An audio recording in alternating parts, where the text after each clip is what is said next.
में फैलाती रही।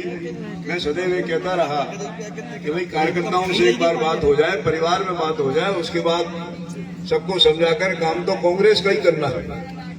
तो मुझे कल ही आना था और मैंने कह दिया था कि अगली बार जीतू भाई साहब जब आप आओगे माननीय अध्यक्ष जी, मैं आपके दौरे में आपके साथ रहूंगा। लेकिन कल 17 तारीख को मेरी धर्मपत्नी का जन्मदिन था, बच्चों का आग्रह था कि थोड़ा सा बाहर घूम लिया जाए, तो इसलिए जो है कल नहीं उपस्थित हो पाए। और आज सवेरे से मैं आप सबके बीच में हूँ।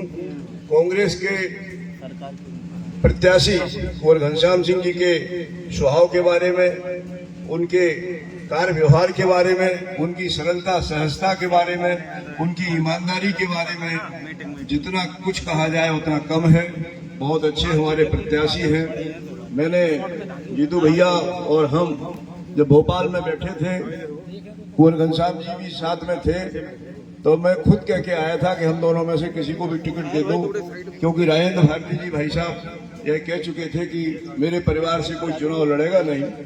हम लोग ये भी चाहते थे कि दतिया का उपचुनाव एक ईमानदार व्यक्ति जीते। चुनाव में चूंकि उस समय यह लग रहा था कि प्रत्याशी पूर्व मंत्री डॉक्टर नरोत्तम मिश्रा जी ही होंगे, परंतु उनके साथ उनकी पार्टी ने जो किया, मेरी पूरी सहानुभूति उनके साथ है। लेकिन जो वो लोगों के साथ करते रहे, समय चक्र ऐसा है कि जैसा आप करोगे लौट कर वैसा ही आपको भी प्राप्ति होगी। तो ऐसा उनको मिला है। जैसी करनी सो वैसी भरनी।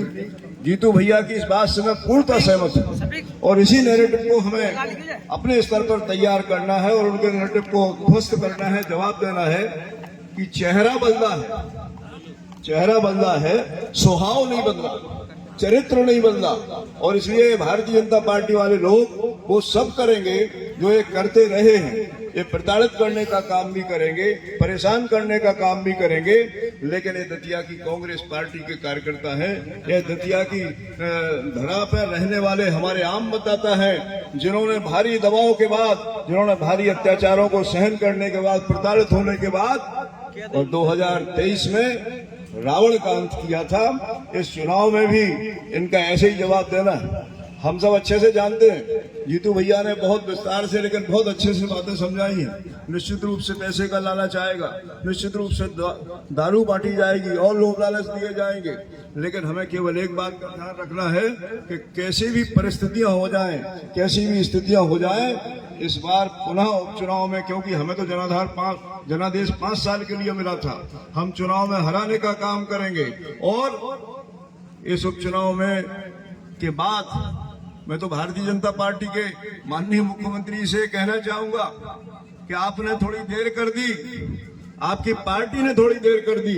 हम तो ये मांग कर रहे थे 2023 के चुनाव के समय से कि इनको यहाँ से दतिया से विदा करो तो हमारे दतिया के परिवार एकल भोजन से मुक्त हो जाएं।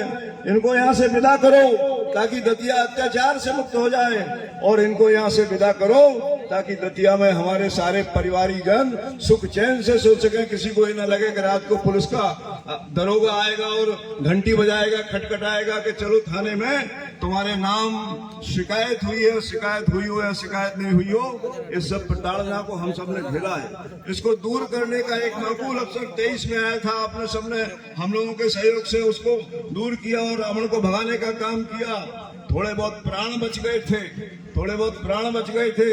वो इनको इनकी पार्टी के अंतर विरोध ने इस बार समाप्त करने का काम किया है। इसलिए उनकी पार्टी के लोगों को भी बहुत बहुत धन्यवाद।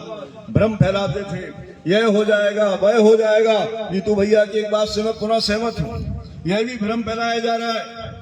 हम कार्यकर्ताओं को शिथिल करने के लिए हमें शिथिल नहीं होना है कि नरोत्तम मिश्रा वाला कार्यकर्ता और कांग्रेस की तरफ शिफ्ट हो रहा है। जिनको शिफ्ट होना है वो अपने आप शिफ्ट हो जाएंगे। लेकिन हमें पूरी ईमानदारी के साथ, तन्मयता के साथ काम करना है। और एक चीज को ध्यान रखना है, इसके साथ ही अपनी बात को समाप्त करूंगा। कार्यकर्ताओं की बैठक में लंबी चौड़ी बात नहीं करना चाहिए कि बूथ जीते तो चुनाव जीते। पंकज भाई और अवनीश भाई